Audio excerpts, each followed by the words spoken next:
Welcome to PLZ Soccer Live. I'm Peter Martin. Alan Ruff is alongside me here. We're looking back over an interesting weekend of football, Premiership, top and bottom. All places have been determined now. We now know who finished second behind Celtic, who finished third and fourth, and we even have clarification on who's relegated and which team is going to the playoff. It is, of course, relegated Ross County. Partick Thistle will play Livingston Thursday and Sunday at Firhill. So, let's cut to the chase. First of all, everyone at the top was wondering, will it be Rangers in second place or will it be Aberdeen? In the end, great credit to the Dons. They managed to get over the line, Ruffy, with that 1-0 win at Celtic Park. Yeah, I think it was a big thing for Derek McInnes, you know, to get that second place. He'd obviously been listening to everybody's opinion on who was going to be second. Some people said Hibs, some people said Rangers. So I think that was the incentive to go to Parkhead at the weekend there and get a win and make sure they are second for the fourth time in a row. And that just means with the result of the weekend that Aberdeen, for me, are the second best team in Scotland. Yeah, what did you make of their performance? And also we're going to talk about Shea Logan as well. But first of all, the performance of Aberdeen. Yeah, I think it was very professional. I think they came in and did what they had to do. I think obviously the thing that had been held against them this year was obviously the results against Rangers and Celtic. People were saying, oh, they come down to Glasgow and they bottle it. So the players and the manager had something to prove, and I think it was just a professional performance and deserved the win. Okay then, quite a lot of people getting involved and giving us their thoughts on the broadcast. It's as simple as joining us on PLZ Soccer on Twitter at PLZ Soccer and Facebook.com/PLZ Soccer as well. As far as the champions are concerned, Celtic, they knew the title was in the bag, just about lifting the trophy and celebrating on the day. Yeah, it was just a relaxed afternoon for the players. I'm sure Brendan Rodgers would have wanted to go into the final next week with a win behind him. But certainly he'll know exactly what his best 11 are available, and I don't think the defeat will trouble him too much because, as we all know, that Celtic, when they come to these big games, they seem to be able to produce the goods on the day. Yep, okay then. So that was Celtic. Aberdeen finished second. All eyes were on Easter Road because at that point, Ruffy, you know, Rangers knew that if they could get the win, nobody, I think, expected Celtic to slip up. I'm not at this moment suggesting conspiracy theories on this one. I don't want to indulge in it. At the end of the day, Aberdeen deserve their credit. But what a game at Easter Road. Suddenly Hibs are 3-0 up in this one. Yeah, 3-0 up, and I think a lot of people were thinking 6 goals might be possible when you score that many goals so early on in the game. But obviously all credit to Rangers for coming back, you know, and getting an early goal. Tavernier's goal gave them a wee spark, but the whole game was just about poor defending. We've saw it from Rangers in numerous occasions this year, particularly balls into the box. First 3 goals were just crosses in and nobody defending it at all. We've also seen it with Hibs as well. That's why Neil Lennon's going absolutely crazy after some games with some of the defending. So 5 each was about the right result for 2 poor defences on the day. But for me, it was all about the celebration at the end. Yeah, celebrations at the end. I mean, both of them also meriting red cards. Neil Lennon and Shea Logan as well. Neil Lennon's, I think, was probably a little bit funnier. You can understand he's getting pelters from the fans. I've got no problem with Neil Lennon's celebration. Neither do I, but I mean, that's part and parcel of the game. It made that part of the game a wee bit more light-hearted, and I'm sure if you ask Neil Lennon, he'll quite happy to take a red card to score an equaliser in the game, in the last game of the season. I've got no problem with Shea Logan's unless something is unearthed that you know, he may well have stepped over the line, but I don't have a problem with it. If you know, the fans have been giving him dog's abuse for that situation that I have to say, Ruffy, was none of his own making with regards to Alexander Tonev and the allegations of a racist remark. In the end, he ended up getting trolled by thousands of fans, so he's given a bit of stick back. Yeah, he certainly has, and I think you have to be an individual in that position to know how you handle that kind of thing. You know, obviously you try to brush it off and make it a wee bit light-hearted, but it must be a horrible thing to happen to you. Okay, before we finish off talking about the top half of the Premiership, some news obviously out today. Scott Arfield signs a 4-year deal with Rangers, and you can give us your thoughts on that. We throw out the opportunity for you to download the PLZ Soccer app. On that app, there is a video reporter button. You can actually record your message, send it in to us, and we will listen to your point, and then if it's used in the show, we'll send you out a nice wee bit of football memorabilia depending on who you support. It could be a t-shirt, could be a brilliant picture of one of your favourite players from world football. So that's exactly what we did this afternoon, and Craig's responded to this Scott Arfield signing. Yeah, hello Ruffy. Just a quick point. Is there a case to be made that with all the hype surrounding Steven Gerrard, that the Rangers fans are being hyped up and psyched up to be let down by unexciting transfers such as Scott Arfield? Now, we know that Scott Arfield has had a decent career down in England, but is the boy in such signings like that good enough for a club the size of Rangers? And can they, with Steven Gerrard, make a challenge next year? Seriously. So Ruffy, what do you make of Scott's point there regarding, is that a good enough signing to get the Rangers fans excited in this Steven Gerrard revolution? No, I think Scott's right. You know, it's another signing that the Rangers supporters will be hoping that he can go to Rangers and be a good player. We saw what he could do down south. Obviously, he couldn't hold on to that position with Burnley, who had a good season. So he's came up here, you know, and he's another. I think you have to say at Rangers level, it's an unknown quantity. I mean, they've signed the boy Hamilton, Ed Docherty from Hamilton, and he again falls into that category. You have to step up to the plate, and Rangers supporters will be hoping that he can do that, because we saw glimpses of he has got something to offer. Yeah, I think I'm going to be brutal about this, Ruffy. I think Steven Gerrard will come in and clean the place out. I think he needs some more blue chip signings. There needs to be a bit of sprinkling of some gold dust to get the Rangers fans really excited. Listen, it's 5-5 against Hibs at Easter Road. When do Rangers lose 5 goals? The whole back line needs to be looked at again. They need somebody half decent in the midfield who's, for me, better than Scott Arfield. He's a good player, but I still think he needs another standard again. And what he almost certainly needs over and above that is strikers of great quality. I think there's more to come from Steven Gerrard. This is the early days of it, but the team that started against Easter Road will be, one that I think will be consigned to the history books. I think that team will change dramatically by the time we get to the start of the season.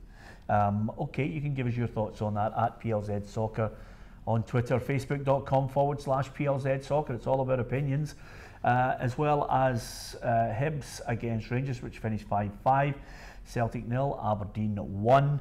And then Kilmarnock with the top goal scorer, 18 goals in the Premier League, and I think 23 overall in all competitions for Chris Boyd. Well done to him. Kelly finishing off with a win. Yep, just continued where they've been this year. You know, Stevie Clark's been a great manager, and I think the players have responded to that. An incredible run of wins, and obviously finishing off with a home game. Home fixtures hadn't been their forte before Steve Clark got there. But things have changed now, and you're right, Chris Boyd for me would have been my player of the year. Obviously Scott Brown won it, but I don't think anybody would have any problems if it had been the other way around. But no, I think if you're a Kilmarnock, again, as a supporter, you're looking for exciting times ahead. You're waiting to see what kind of player Stevie Clark will bring in there, because it would be interesting if he starts bringing in some better quality players. Yeah, don't forget you can post your messages on Facebook and Twitter.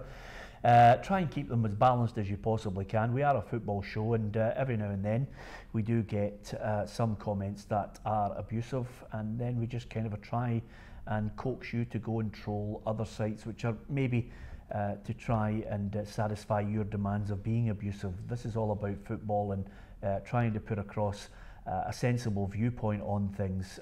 I'll give you my viewpoint on the Football Writers gave the Manager of the Year to Steve Clark. I'm sorry, Ruffy, you can't give it to a manager. The team finishes 5th in the table. He came in October. He wasn't even there for the full year. So, no disrespect to Steve Clark. I thought he spoke well at the Football Writers last night. He's not Manager of the Year for me. No, I would have to agree with you in this one. And again, I would have to add, no disrespect to Stevie Clark. I think he's done a fantastic job since he went at Kilmarnock. His team have been a breath of fresh air this year. But again, for me, when you start handing out awards, it should be people who win awards. And a lot of people will say, well, he's got bigger resources than everybody else. But for Brendan Rodgers, if he wins the treble, there only is one winner. If you start taking into considerations of budgets and resources and that you start talking about other managers in both leagues. You know, you start talking about Hopkin and Livingston, and again, we throw Martin Cannon into the equation. Everybody had written them off every year on year, but again, the resources that they've got, he manages to escape it. So that's the kind of person I think you start talking about. Yep, okay. What about the bottom end? Boy, Ruffy, you were sweating on Saturday. The Jags stepped up to the plate. Thistle got the 1-0 win. Well, it's been risky for the past 2 or 3 years, but this topped it off this year. You know, a defeat. Obviously, for Ross County had won. It had been relegation, which had been a bit of a disaster. But again, Alan Archibald showed a bit of faith in Chris Doolan. Never played him from the start, but he had a game plan. He knew exactly what he was doing. He knew the game would open up eventually. Chris Doolan came on and scored the goal that Chris Doolan scores. And it's a shutout, you know, it's a confidence builder. Getting into a very, very important game this week, and he'll be hoping they can come up with the goods again. Yeah, do you think they'll win over the 2 games against Livy? Yeah, I do. I mean, I'm thinking about the championship. You know, okay, St Mirren were runaway winners, but Livingston were a distant second. You know, and all credit to them for being there, but you would like to think a Premiership team with Premiership players on the night would be strong enough over both legs, but I certainly think Livingston will give them a game. Yep, okay. It was heartbreak for Ross County. I'll tell you, Michael Gardine didn't miss Owen Coyle in his assessment today in some of the papers. He savaged them, just basically saying the training was for people who were getting ready for cakes and iron brew. It was just outrageous. I mean, but Michael's a good lad. He's got an opinion on it. He clearly was hurting, and he takes responsibility along with the other players. Ross County just were not good enough. I think if you look at Ross County's record in the last maybe 10 games of the season, it's not impressive at all. I think the only thing they were doing was scoring more goals than Thistle, but not picking up any big points. And it's a sore one for them. You could see as soon as the final whistle went, hands in head, players falling to the ground.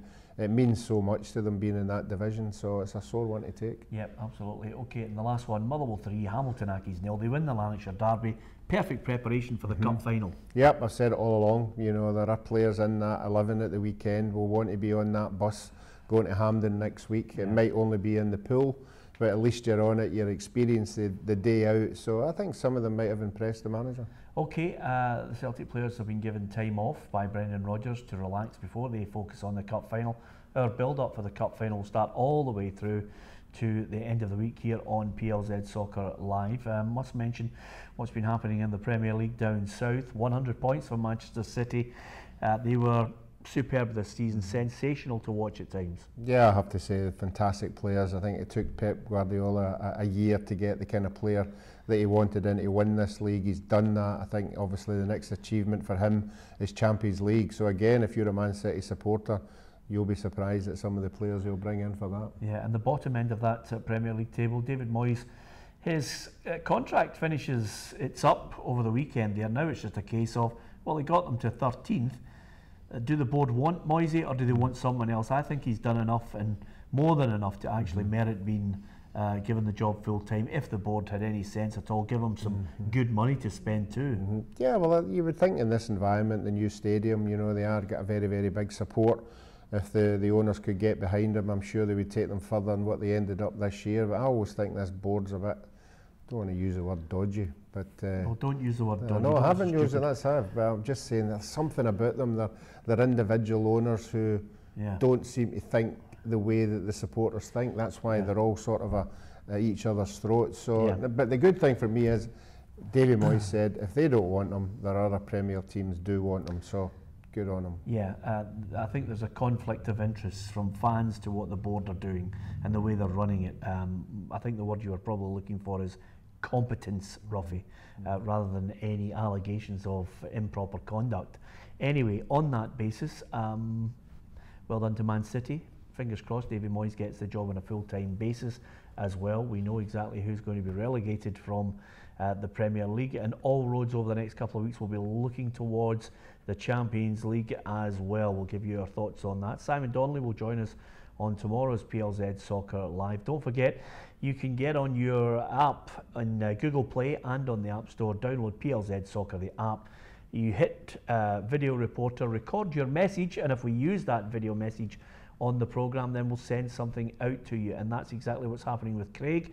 We're going to email Craig, get a note of his famous team, or his favourite team, I beg your pardon, and then we'll send something out to him. Simple as that.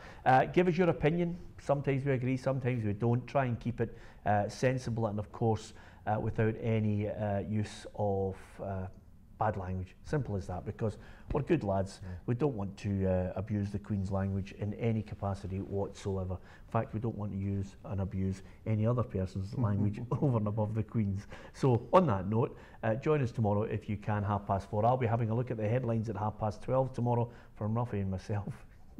Thanks for watching.